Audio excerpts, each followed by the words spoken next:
ہر قسم کے شرعی، روحانی اور جسمانی مسائل اور وظائف کے لیے دارالعمل یوٹیوب چینل سبسکرائب کیجیے اور بیل آئیکن بھی پریس کریں تاکہ ہر ویڈیو آپ تک بآسانی پہنچ سکے۔ قربانی کا مہینہ چل رہا ہے، عید الاضحیٰ کا مہینہ چل رہا ہے، تو بجائے اس کے کہ ہم فضائل پہ زیادہ وقت صرف کریں، لوگوں کو مسائل کی بڑی ضرورت ہوتی ہے۔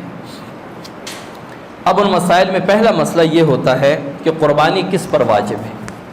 بعض لوگ یہ کرتے ہیں کہ جی گھر میں پچھلے سال فلاں بھائی نے قربانی کی تھی، اس سال میری قربانی رکھیں، اگلے سال فلاں بھائی کی قربانی رکھیں۔ اب ہم نے دیکھنا ہے کہ قربانی کس پر واجب ہے۔ ہر مسلمان عاقل، بالغ، مقیم، صاحب نصاب پر قربانی واجب ہے۔ جس بندے میں یہ 5 چیزیں موجود ہوں، 5 شرائط موجود ہوں، اس پر قربانی واجب ہے۔ مسلمان ہو، غیر مسلم پر قربانی واجب نہیں ہے۔ عاقل ہو، یعنی اس کی عقل سلیم ہو، مجنون نہ ہو، پاگل نہ ہو، پاگل اور مجنون پر قربانی واجب نہیں ہے، کیونکہ وہ مرفوع القلم ہے، اس کے اعمال لکھے ہی نہیں جاتے۔ مسلمان ہو، عاقل ہو، بالغ ہو، نابالغ پر قربانی واجب نہیں ہے۔ قربانی کس پر واجب ہے؟ مسلمان ہو جس میں 5 شرائط ہو، مسلمان، عاقل، بالغ، مقیم، صاحب نصاب۔ مسلمان ہو، غیر مسلم پر قربانی واجب نہیں ہے۔ عاقل ہو، مجنون اور پاگل پر قربانی واجب نہیں ہے۔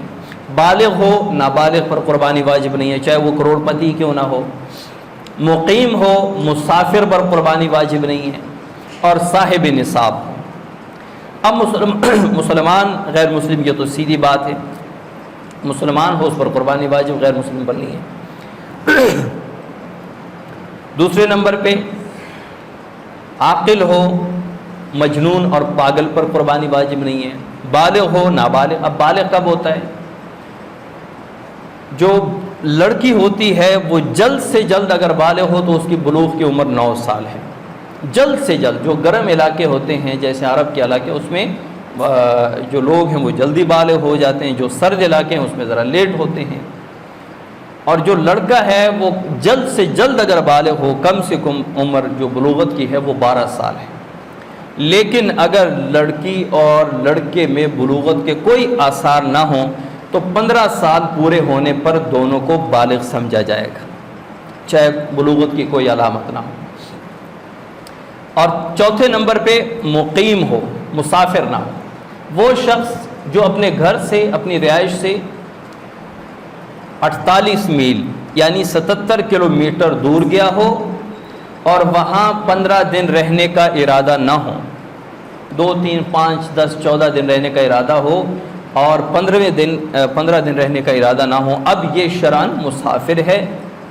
اگر یہ شخص عید کے 3 دن یعنی 10 ذوالحجہ سے لے کے 12 ذوالحجہ کے غروب آفتاب تک یہ مسافر رہا تو اس پر بھی قربانی واجب نہیں۔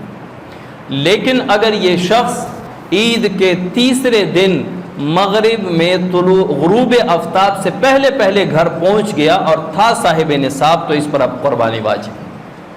اور 5ویں نمبر پہ صاحب نصاب ہو۔ صاحب نصاب کسے کہتے ہیں؟ عام الفاظ میں جو مالدار ہو۔ اب شرعاً مالدار کسے کہتے ہیں؟ جس شخص کے پاس سونا، چاندی، نقد پیسے، مال تجارت اور رہائش سے زیادہ اضافی گھر، پلاٹ یا استعمال کی چیزیں جو استعمال میں نہیں ہیں، استعمال سے زائد جو چیزیں ہیں گھر میں پڑی ہوئی ہیں، یہ 5 چیزوں میں سے اگر کچھ بھی ہو کہ جب ان کی قیمت کو جمع کیا جائے اور وہ 52.5 تولے چاندی کے برابر ہو جائے تو وہ بندہ صاحب نصاب ہے، اس پر قربانی واجب ہے۔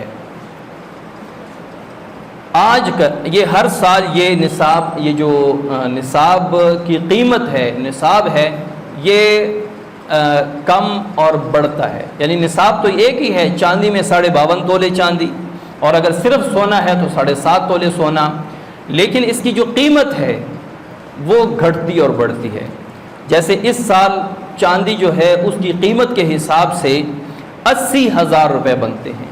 جس شخص کے پاس 80,000 روپے ہوں، یہ قرض وغیرہ سے اضافی ہوں، تو اس پر قربانی واجب ہے۔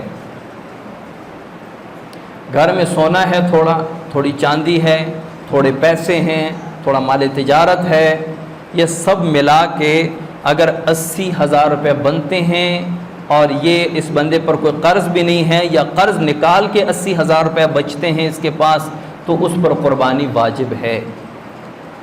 اب 2 3 4 بھائی ہیں گھر میں اور یہ سب کمانے والے ہیں، اور جب ان کے اس مال تجارت، پیسے، سونے چاندی، ان تمام چیزوں کا حساب لگایا گیا تو جتنے پیسے بنے، مثال کے طور پر 2,40,000 روپے بنے، مثال کے طور پہ 2,40,000 روپے جو قرض وغیرہ سے اضافی ہیں، تو اب ہر بھائی علیحدہ علیحدہ صاحب نصاب ہے۔ 80,000 ایک کے حصے میں، 80,000 دوسرے کے حصے میں، 80,000 تیسرے کے حصے میں، تو 2,40,000 روپے بن گئے۔ تو اب تینوں بھائیوں پر قربانی واجب ہے۔ یہ نہیں کہ پچھلے سال آپ نے کی تھی، اس سال میں کروں، تو ایک قربانی سب کی طرف سے کرتے ہیں تو کسی کی قربانی نہیں ہوتی۔